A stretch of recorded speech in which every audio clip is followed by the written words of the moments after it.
Hello guys, and welcome to another video from Igne. Today we're going to begin the start of the series about Island and preparations and what to do during it. This is going to be a long series. It'll probably be drawn out over the next month to be able to ensure to be able to help people. But before we get into that, first off, there will be a link down in the description below. That is our Discord. This is used as a community tool, and so there will be no room for bullying, being mean, anything like that, or else you'd be immediately kicked and banned from the chat. You're welcome to join that. In addition, as we progress in followers and subscribers, YouTube might eventually start monetizing my content. When they do, for those that are not only subscribed to the YouTube channel and in the Discord, the first 3 months of any money that YouTube actually pays out will be given away in a bi-weekly draw to whoever is subscribed and in the Discord. After that, it will be 25% of every month and be given away monthly. But with that being said, we'll get right into it. So my alliance is getting prepared to go into Island again. So we're going to go into what you really want to do as far as preparations for Island. Now, there's a couple different factors in Island matchmaking that come into effect. They have what they draw on for the matchmaking is things like how close or how many people are to your T10 research. They also draw off how many active hills you have in your alliance. It also draws off of how many T8s you have versus T9s, etc., etc. So your evolution and how many people you have is one of the biggest factors in the matchmaking. Now, for my alliance, we end up merging with another alliance for Island. So we'll be going in with close to 100 hills, and we will make sure that we basically take the best we can with the most active, etc., etc. Now, with that, one of the smaller things, the smaller attributes, but does have an effect on your matchmaking, is how much overall power your alliance is. So you can see, like right now, we're at 5,700,000,000, but all of us, before we actually go to the island, are going to be dropping power. We kind of have a baseline as far as what we expect, and I always send out a list to what I expect people to be able to drop power to. And you could see, trying to find one more I'm not showing. There we go. So we have a baseline. So like for T10, we usually say between 80 to 120 million power. T9 fighters about 60 to 80 million. T9 light fighters no more than 50 million. If you're T10, keep all your T10 and about 3 mil of T9 of what you main, 1 march of each that you do not. A T9 fighter, keep about 3 mil of what you main, about 1 march each of what you do not. T9 light fighter, 1 mil of what you main, and 1 march of each that you do not. So that's kind of a general baseline as far as for power dropping and whereabouts you really want your power, because you want to go in with as little power as you can, but you also want people to still be able to fight if they run out of season ants. So you kind of have to make that balance, and if you don't like my numbers, you can always make your own numbers as far as that. Now, when you're going into Island is going to be a huge resource draw and diamond draw, because you have to do a lot of porting, you have to do a lot of fighting, unless you do like a completely diplomatic Island run, which is boring in my opinion.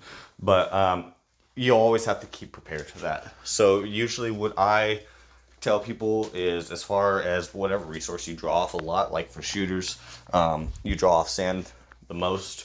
I really wouldn't feel comfortable going in with probably any less than 2 Gs for me, because I am a heavy fighter. For most T9 fighters and such, usually about 1.5 G would be enough.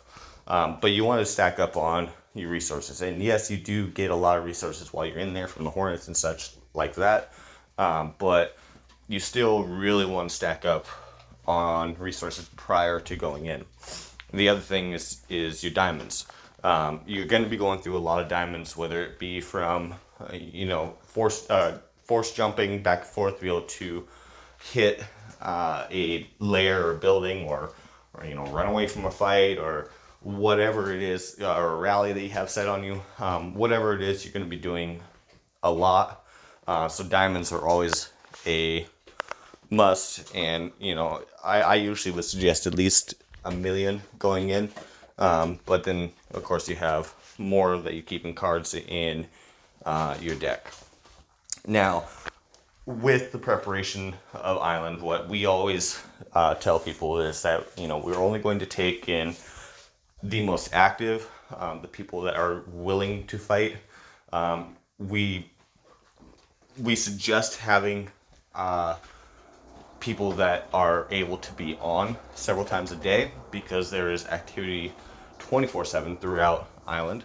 It's a little slower now that they limit how many towers you can have per day, but there's still a lot of activity throughout the day. So that's a big suggestion, to make sure you don't play favoritism with that, and you bring in who's going to be the biggest assets to you. Now, another thing that we tell people going in is in the season chat itself, you want to make sure that everybody stays civil. Doesn't matter what anybody else is saying. You don't talk crap. You don't, start going off at anybody. You stay civil within the chat. Another thing that we also say is, because a lot of times with diplomatic things that are going on and decisions made within the alliance, we also tell people not to discuss any alliance mail that we ever send out with any other alliance, whether they are allies or not. They don't need to know, because things can change on the fly, and sometimes an ally is no longer an ally, so they need to be aware of that. Also, reading in Discord, we have a separate room set up just for Island. Being able to get the Discord pings and reading mail is going to be very important for your members. But as you go through and you start preparing, you're going to be wanting to save up as many teleports as you can, as many diamonds as you can, resources, because when you actually get into the island and really leading up to the island, as you're preparing, I really would not suggest pushing past 9 shells on any given day, 6 on a building, just so that you can save those extra resources, because Warzone, Strongest Warzone, kind of takes a back seat when it comes to Island. And that pretty much sums it up as far as actual preparation. Make sure that you have time set up. Like we have a 24/7 alliance, so we basically have 2 time zones that we actually do any buildings, like towers, and pushing for buildings to make sure that everybody can get rewards. We start one that's right at reset, goes to about 3 UTC or so, and then we have another one that we do that it's usually around 6 to 8 UTC for like our German folk and Europeans and such. But you want to be able to make sure you have that set up so that all of your people can go ahead and enjoy. But with that being said, this is the first episode of what is going to be a long series for Island, and I hope it helps, and we will see you in the next one.